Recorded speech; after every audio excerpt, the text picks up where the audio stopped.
Hello बच्चों, moonlit haven study hub में आप सबका बहुत बहुत स्वागत है। आज के हमारे इस विशेष गहन विश्लेषण में हम नीट परीक्षा के लिए एक बहुत ही महत्वपूर्ण विषय को कवर करने वाले हैं, the D and F block elements. हाँ बिल्कुल, और हमारा मुख्य उद्देश्य यही है कि हम सभी छात्रों को आसान स्पष्टीकरण मतलब एकदम इजी एक्सप्लेनेशन दें, ताकि इस कॉम्प्लेक्स टॉपिक की एक बहुत ही बेहतर अंडरस्टैंडिंग बन सके।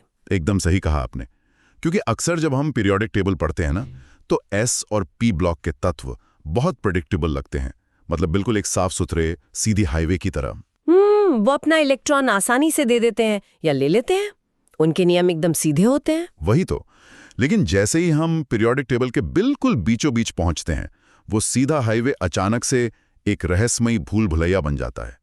यहाँ नियम मुड़ने लगते हैं, तत्व अचानक से गहरे रंग बदलने लगते हैं। अरे हाँ, और उनके ऑक्सीडेशन स्टेट्स तो हर कदम पर बदलते हैं। चुंबकत्व यानी मैग्नेटिज्म जैसे एकदम अनएक्सपेक्टेड गुण सामने आ जाते हैं। तो आज हम इसी भूल भुलैया के रहस्यों को डिकोड करेंगे। हम सिर्फ ये नहीं जानेंगे कि ये तत्व क्या करते हैं, बल्कि क्वांटम स्तर पर ऐसा क्यों होता है, इस पर भी बात करेंगे। और बच्चों को ये याद रखना चाहिए कि ये सिर्फ परीक्षा के लिए ही नहीं, बल्कि हमारी असल जिंदगी में भी बहुत मायने रखते हैं। बिल्कुल मायने रखते हैं। आयरन, कॉपर, सिल्वर और गोल्ड जैसे डी ब्लॉक तत्वों ने तो पूरी मानव सभ्यता का ही विकास किया है।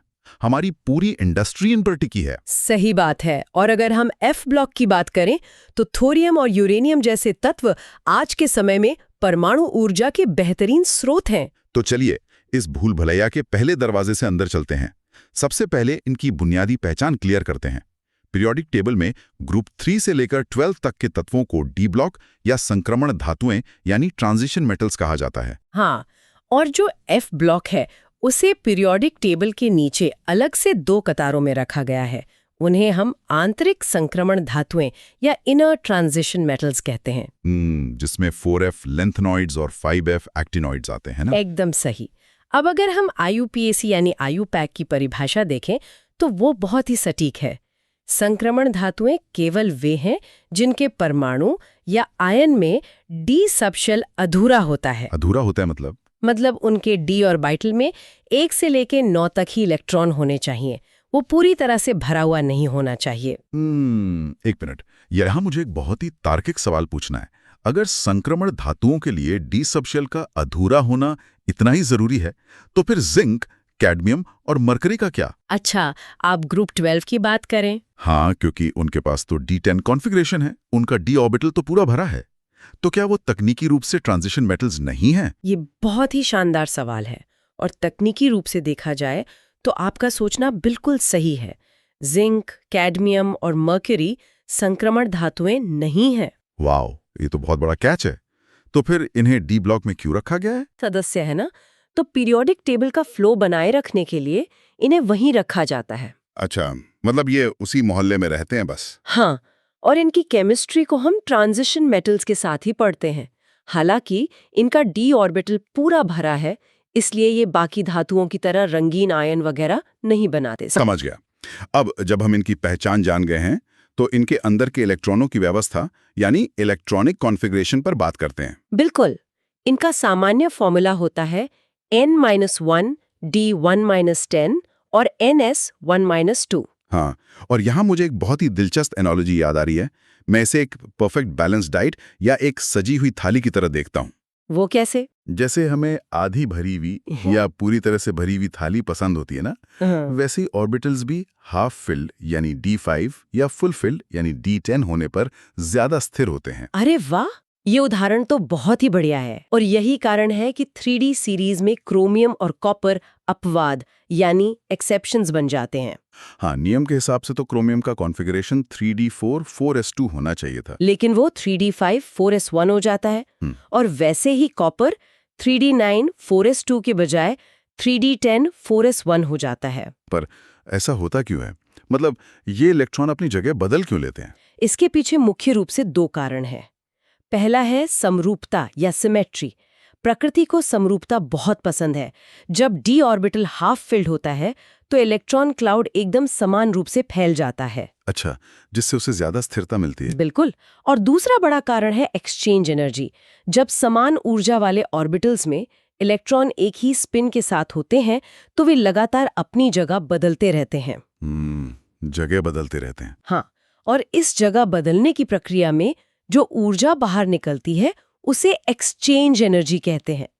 जितने ज्यादा इलेक्ट्रॉन एक जैसी स्पिन वाले होंगे उतनी ज्यादा ऊर्जा निकलेगी और सिस्टम उतना ही स्टेबल होगा। ये तो नीट के बच्चों के लिए एकदम आहा मोमेंट है। मतलब क्रोमियम D5 बनाकर ज्यादा एक्सचेंज एनर्जी रिलीज करता है। एकदम सही पकड़े हैं। चूंकि 3D और 4s के बीच ऊर्जा का अंतर बहुत कम होता है तो इलेक्ट्रॉन आसानी से कूद जाता है। क्या बात है। अब ये इलेक्ट्रॉनों की जो व्यवस्था है, ये इन धातुओं की मजबूती को कैसे प्रभावित करती है? मैंने एंथैल्पी ऑफ एटमाइजेशन के बारे में पढ़ा था। हाँ, इन तत्वों की एंथैल्पी ऑफ एटमाइजेशन बहुत उच्च होती है। मतलब इनके क्रिस्टल को तोड़कर गैस में बदलना बहुत मुश्किल है। ऐसा क्यों? ये इतने मजबूत क्यों होते हैं? क्योंकि इनके पास बहुत सारे अनपेयर्ड यानी अकेले इलेक्ट्रॉन होते हैं। ये इलेक्ट्रॉन मिलकर बहुत ही मजबूत इंटर एटॉमिक बॉन्डिंग बनाते हैं। मतलब ये आपस में एक दूसरे को बहुत जोर से पकड़ कर रखते हैं। उतनी ज्यादा मजबूत बॉन्डिंग। चलिए, मजबूती तो समझ आ गए, लेकिन आकार को लेकर भी तो एक बहुत बड़ा रहस्य है। लैंथेनॉइड कंट्रैक्शन का कॉन्सेप्ट। ये पीरियोडिक टेबल का एक बहुत ही गहरा कॉन्सेप्ट है। मतलब आमतौर पर हम जानते हैं कि ग्रुप में नीचे जाने पर परमाणु का आकार बढ़ता है, लेकिन 4D और 5D सीरीज के तत्वों का आकार लगभग एक समान कैसे हो जाता है? हाँ, जैसे जिरकोनियम 160 पिकोमीटर्स है और उसके नीचे हैफनियम 159 पिकोमीटर्स है। मैं तो यही सोचकर हैरान हूं कि परमाणु में प्रोटॉन और इलेक्ट्रॉन बढ़ रहे हैं, फिर भी आकार से कुड़ रहा है। ऐसा कैसे? इसका जवाब शील्डिंग इफेक्ट में छिपा है। देखिए, न्यूक्लियस बाहरी इलेक्ट्रॉनों को खींचता है और बीच के इलेक्ट्रॉन ढाल बनकर उस खिंचाव को रोकते हैं। हाँ, S और P ऑर्बिटल्स तो अच्छी ढाल बनाते हैं।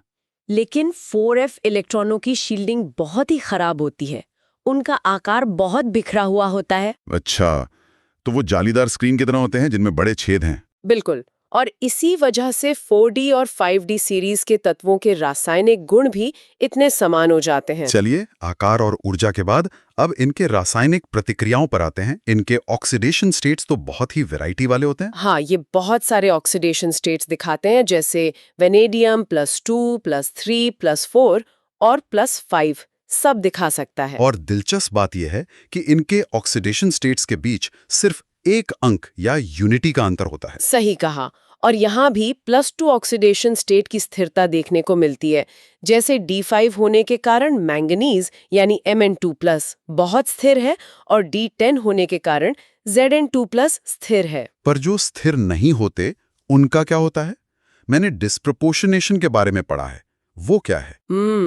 जब एक अस्थिर ऑक्सीडेशन स्टेट टूटकर अपने से कम और अपने से ज्यादा वाले स्टेट्स में बदल जाती है, उसे डिस्प्रपोर्शनेशन कहते हैं। कोई उदाहरण देकर समझाएंगे? जैसे एसिडिक सॉल्यूशन में MnVI स्थिर नहीं रहता, वो टूटकर MnV7 और Mn4 में बदल जाता है। मतलब एक ही समय पर ऑक्सीडाइज भी हो गया और रिड्यूस भी हो गया।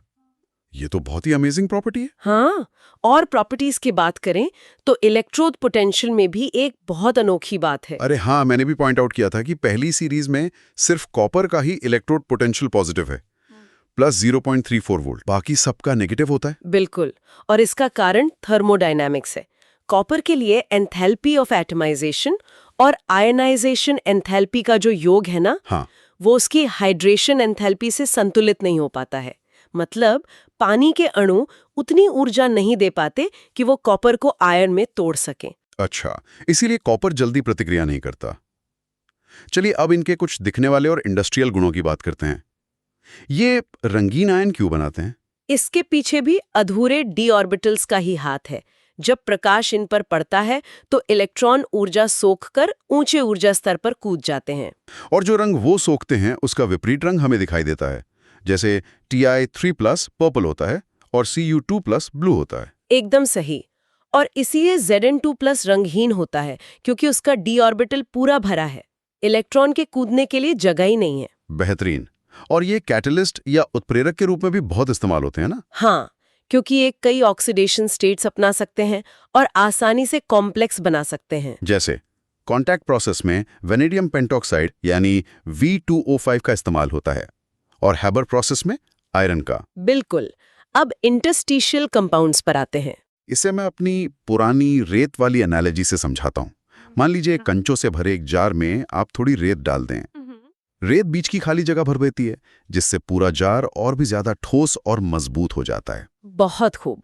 धातुओं के क्रिस्टल लैटिस के बीच की खाली जगह में जब हाइड्रोजन, कार्बन या नाइट्रोजन जैसे छोटे परमाणु फंस जाते हैं तो उसे इंटरस्टिशियल कंपाउंड कहते हैं। जैसे टाइटेनियम कार्बाइड।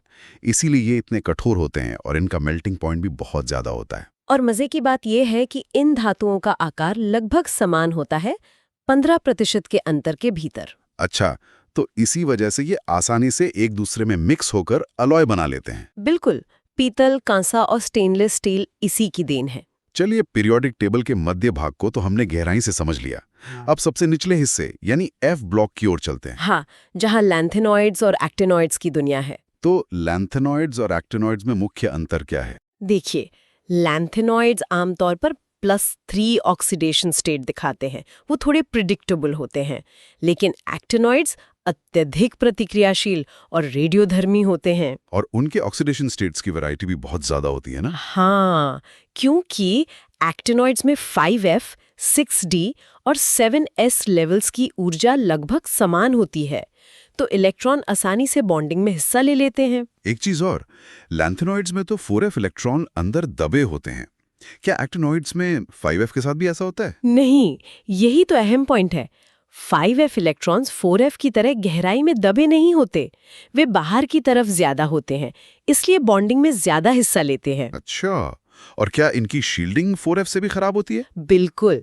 5F इलेक्ट्रॉनों की बहुत खराब शील्डिंग के कारण ही एक्टिनॉइड कंट्रैक्शन लैंथेनॉइड कंट्रैक्शन से भी ज्यादा होता है। तो क्या एक्टिनॉइड्स का अध्ययन करना लैंथेनॉइड से ज्यादा मुश्किल है? बिल्कुल मुश्किल है, क्योंकि वे रेडियोधर्मी हैं और उनके ऑक्सीडेशन स्टेट्स बहुत ही जटिल हैं।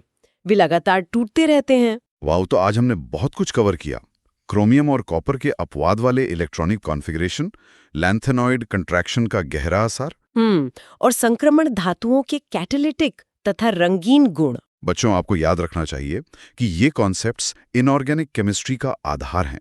इन्हें समझना रटने से कहीं ज्यादा जरूरी है। और आज के एपिसोड, मेरा मतलब है आज की इस चर्चा का अंत, मैं एक सोचने पर मजबूर करने वाले विचार के साथ करना चाहूंगी। जरूर बताइए। हमने देखा कि एक्टिनॉइड्स अत्यधिक रेडियोधर्मी और जटिल होते हैं, उन्हें कंट्रोल करना मुश्किल है। हाँ, लेकिन जरा सोचिए, अगर भविष्य में हम इनकी कई सारे ऑक्सीडेशन स्टेट्स और 5F बॉन्डिंग की क्षमता को सुरक्षित रूप से कंट्रोल कर सकें तो क्या होगा? क्या होगा? तो क्या हम ऐसे सुपर कैटलिस्ट नहीं बना सकते जो आज के ऊर्जा संकट को पूरी तरह से सुलझा दें? अरे वाह, ये तो सच में कमाल का विचार है। बिल्कुल। इस दिशा में केमिस्ट्री का भविष्य क्या होगा, ये सोचने वाली बात है। जो चीज आज जटिल है, कल वो दुनिया बदल सकती है। बहुत ही शानदार विचार। तो बच्चों, इसी विचार के साथ अपनी पढ़ाई और खोज जारी रखिए। विज्ञान में हमेशा क्यों और कैसे पूछते रहिए। मूनलिट हेवन स्टडी हब के इस डीप डाइव में हमारे साथ जुड़ने के लिए धन्यवाद। मिलते हैं अगली बार।